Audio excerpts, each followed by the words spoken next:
Um, my name is Danilo Jordan Albano, and Criminology second year. I'm here to do an activity in the subject of theories of the crime causation, which is crime tree, and I'm here to discuss 10 theories in the subject. First theories is critical theories. Critical theories do not only reject traditional theories of crime causation, but challenges conventional understanding of crime and punishment. By uncovering false beliefs and perspectives, it has uncharted its paradigm and inequalities of capitalist society. So it means yung critical theory daw is inaatake niya yung traditional understanding of krimen or crime and yung punishment by exposing the incorrect beliefs and perspective, not merely rejecting standards explanation of crime and causations, and based daw ito dun sa capitalist society inequity worldview. And next is labeling theory. The theory is the formal and informal application of stigmatizing and deviant labels or tags applied to an individual by society will not deter, but rather instigate future deviant or criminal acts. Labeling theory is not concerned with why people originally engage in acts that result in their being labeled, but it is with criminal career formation and not the origin of criminal acts. A person is deviant primarily because of the social distance between the labeler and the labeled. So, sinasabi dito is people become criminal when some influential member or some members of society is designated them as such as embrace the labels as their dignity. And people are assigned to various symbolic titles or sinasabihan siya ng kung ano-ano throughout their life as a result of their interactions with others. And this descriptor imposes a wide range of behavior and attitudes of person and aids in defining not just one trait but the entire individual lives. Next is conflict theory. Conflict theory, the view that society is divided into two or more groups with competing ideas and values. The groups with the most power makes the laws and control society. Groups lacking the formal power to make the rules still maintain their own group norms and continue in their behavior, which is now viewed as a criminal by larger society. This perspective explains both laws and criminal justice, why some acts are legally defined as criminal, as well as criminal and deviant behavior. So, sinasabi dito, the most powerful organization established siya nag-establish ng laws and rules in the society. And without the formal capacity to determine the rules, groups maintain their own set of group behavior, and continue to be involved in the activity that is now kinoconsidered na illegal ng mga ibang society or other greater society. Next is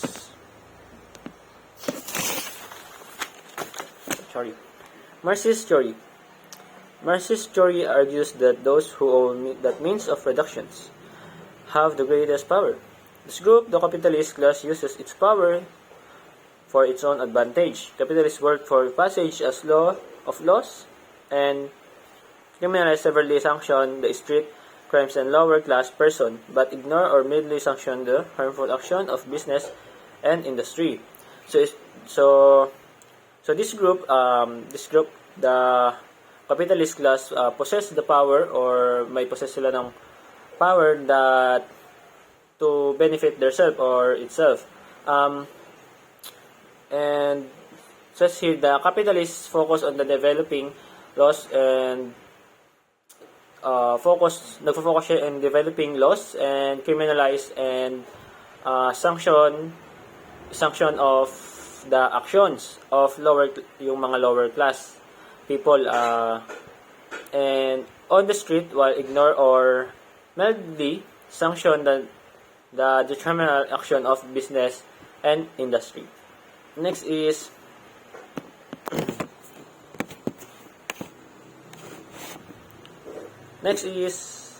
feminist theory. This theory focuses on gender difference in power as source of crime. It addressed two issues. Why are males more involved in most forms of crime than females? And why do females engage in crime? Most theories of crime were developed with males in mind.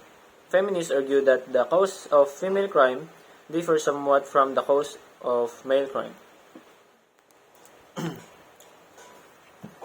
So, it says yung sinasabi dito is the plot of the centers on the centers of disparity in the power between men and women, or sa yung disparity sa kakayahan ng babae or lalaki, in yung ito daw yung naging source of criminality activity. And says that it addressed two issues. Why are males more likely more likely to commit most types of crime than females, or bakit mas maraming nakukumit yung lalaki na krimen to the females, and why do females commit crime yung iba, and gender disparities in crime are thought to be mostly attributed in variations in the social learnings. And next, rational choice theory.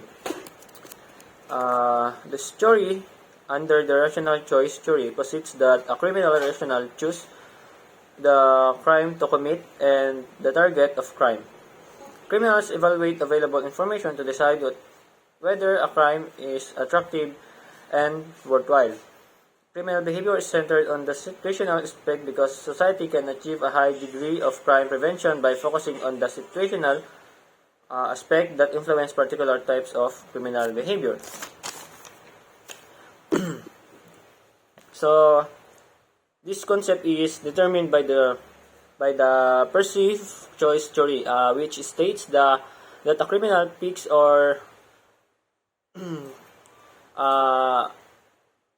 the crime to commit and the crime target, which is sila yung namimili kung ng criminal na gagawin nila at yung target nila. And because society cannot provide high level of crime prevention by focusing on the situational aspect that influence different forms of criminal behavior. Criminal activity is emphasized on the situational factor. And next is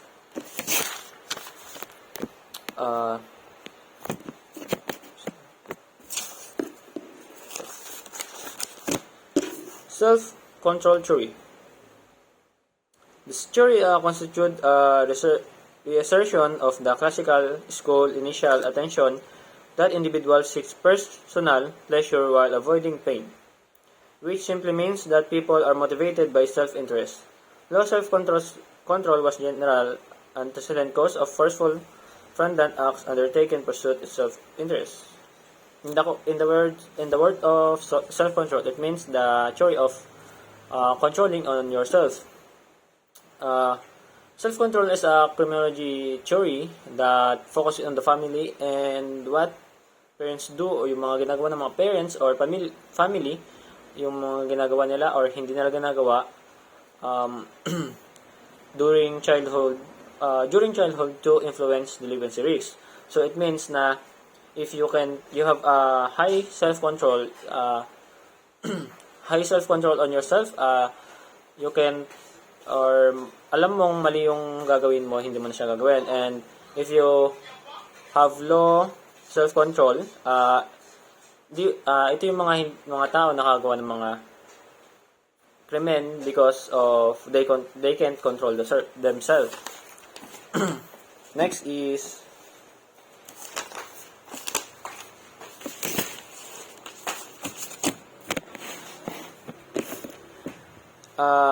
displacement theory. Crime displacement is the relation of crime. As a result of police crime prevention efforts, crime displacement has been linked to the problem-oriented policing, but it may occur at the other levels and for other reasons. Community development efforts may be a reason why criminals move to other areas for their criminal activity. So here, according to the displacement theory, removing the possible or possibility for crime, or attempting to avoid ina-attempt lang para ma-avoid yung attempting to avoid it by changing the setting in which it occurs does not genuinely prevent crime, but rather relocates it to a new environment with fewer barriers. One possible or possibly explanation for a system is criminal pattern shift in criminal locations. And last,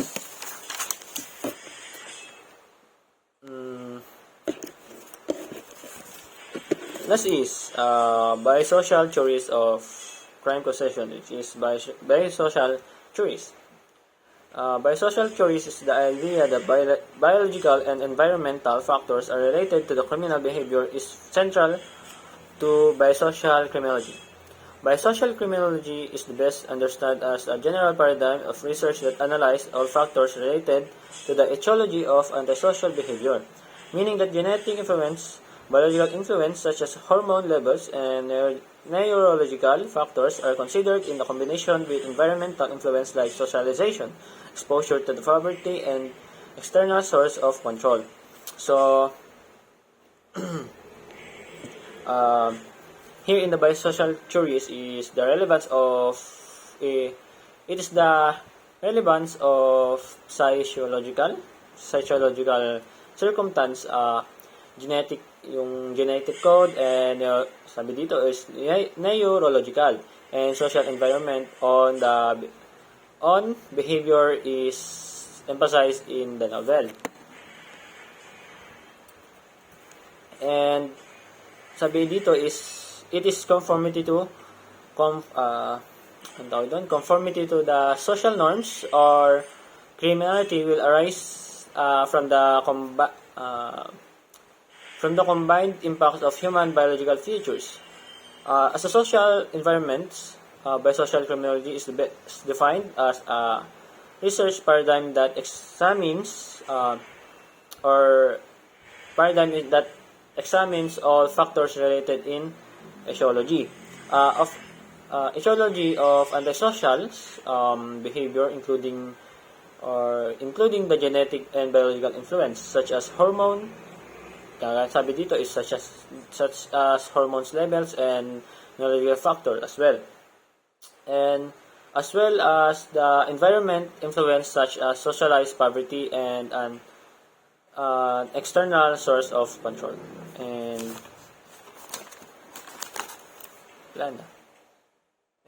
that's all.